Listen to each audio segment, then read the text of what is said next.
मैं अपनी बात एक कहानी से शुरू करूंगी। एक बार एक स्कूल में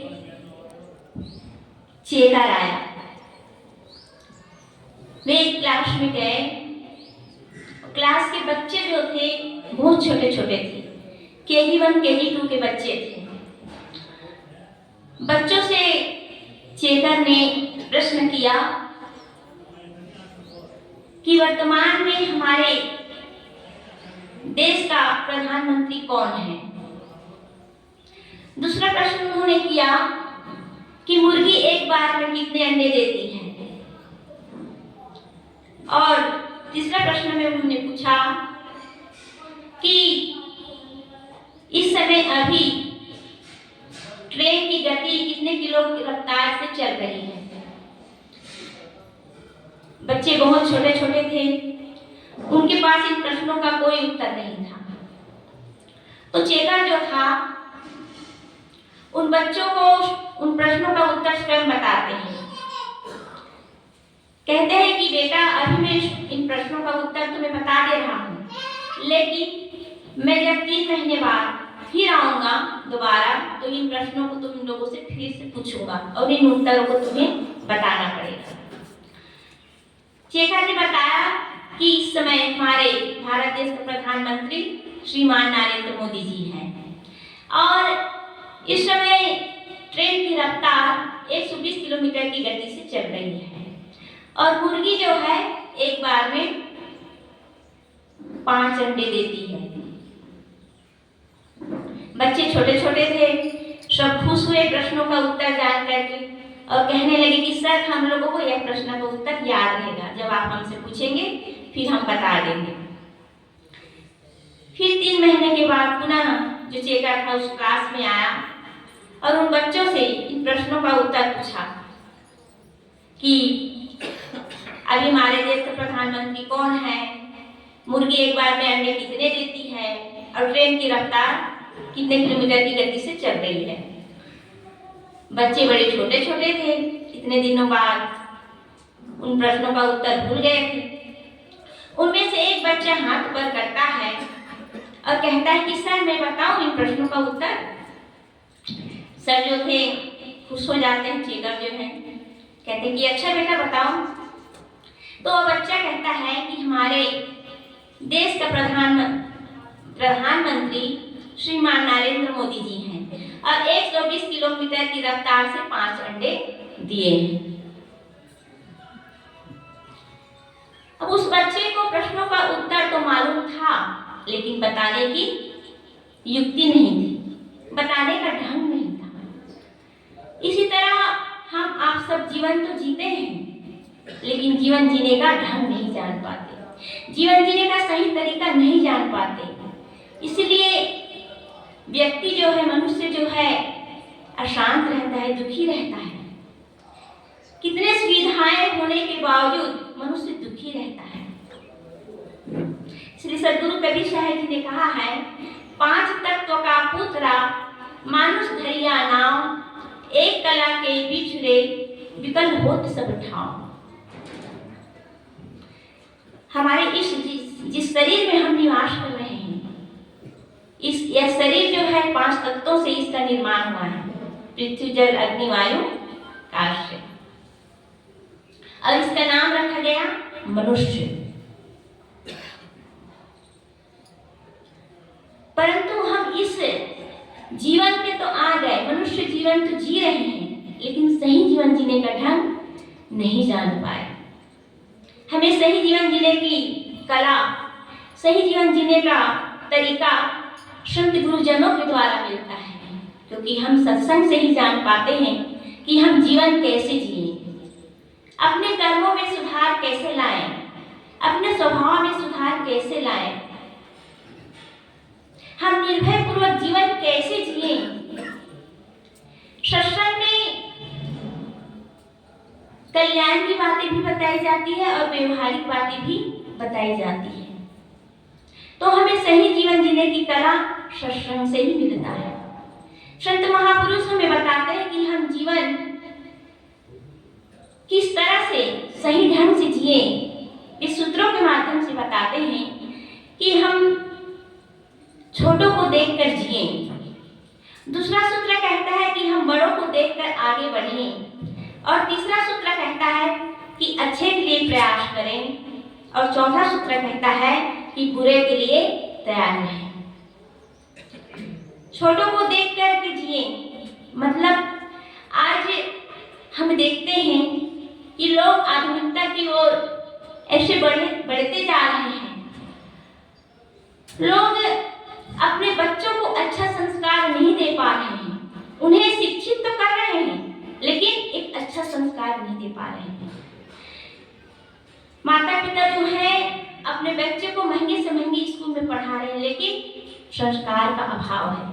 यही कारण है कि आज बच्चे माता पिता की आज्ञा का पालन नहीं करता, क्योंकि बच्चे को बड़े से बड़े महंगे स्कूल में पढ़ाए तो जा रहे हैं लेकिन उनको अच्छा संस्कार नहीं मिल पाता है।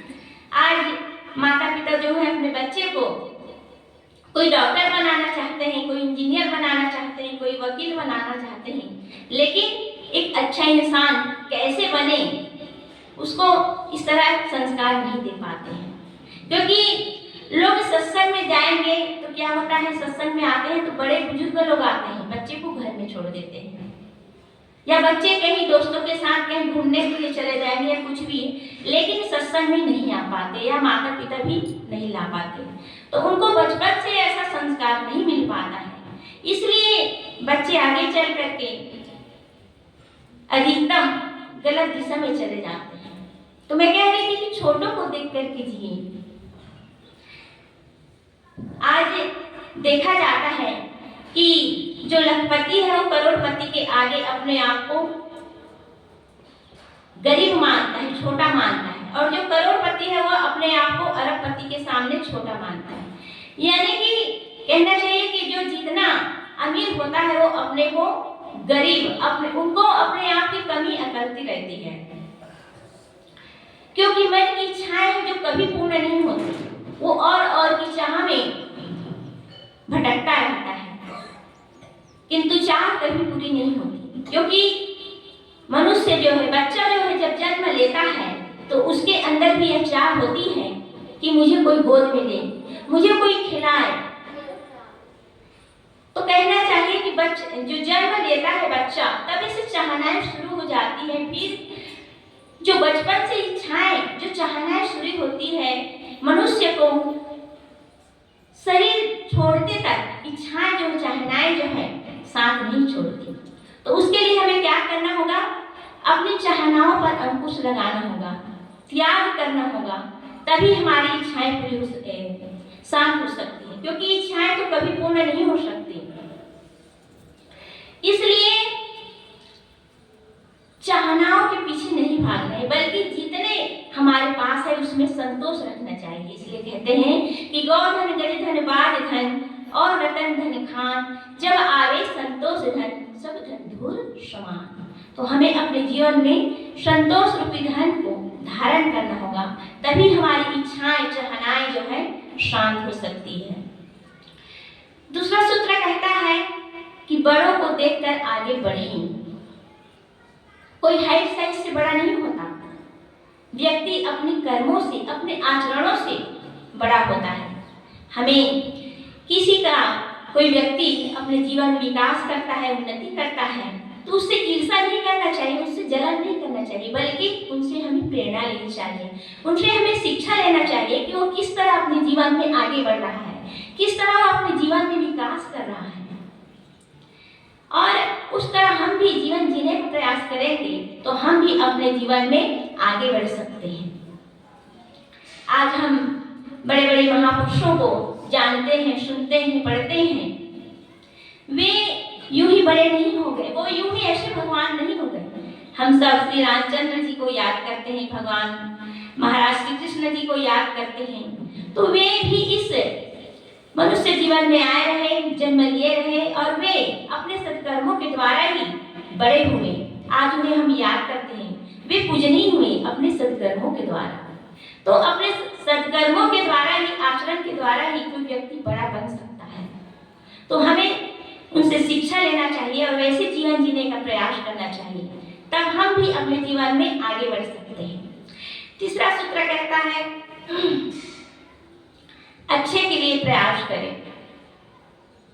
कहीं श्री सत्संग होता है, कई संप्रदायों का अन्य अन्य संप्रदायों में सत्संग होती है, कथा चलती है, जहाँ जाना चाहिए और हमारे जो 12 सिद्धांत का जो ज्ञान है, और कहीं भी जाते हैं ज्ञान की चर्चाएं होती है, वहाँ हमें सार को लेना चाहिए, क्योंकि हम सत्संग में जाते हैं तभी जान पाते हैं कि अच्छा क्या है, बुरा क्या है, सही क्या है, गलत क्या है। कहीं भी सत्संग में हम जाते हैं तो हमें सही जीवन जीने की कला बताई जाती है। तो चाहिए कि हम सत्संग में जाएं और सत्संग में जाने का प्रयास करेंगे तो हमारे जीवन में बदलाव आ सकता है। जैसे एक बाल्टी गंदे पानी हो, उसमें फिटकिरी डाल दिया जाता है तो उसका जो गंदापन होता है, जो मिट्टी होती है, वो नीचे सतह में जा करके बैठ जाती है और पानी स्वच्छ साफ हो जाता है।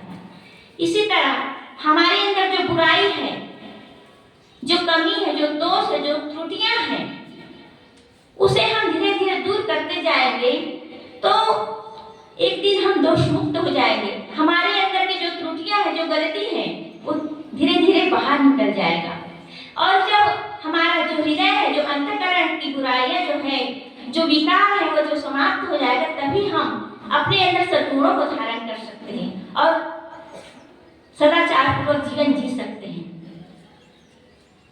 तो मैं कह रही थी कि अच्छे के लिए प्रयास करें। हम यदि किसी के लिए अच्छा सोचते हैं, हम सोचते हैं कि कोई व्यक्ति हमारे साथ गलत व्यवहार कर रहा है, गलत दुर्व्यवहार कर रहा है, तो उसके साथ हमें अच्छा व्यवहार करना चाहिए, क्योंकि जो हम देते हैं वही हमें मिलता है।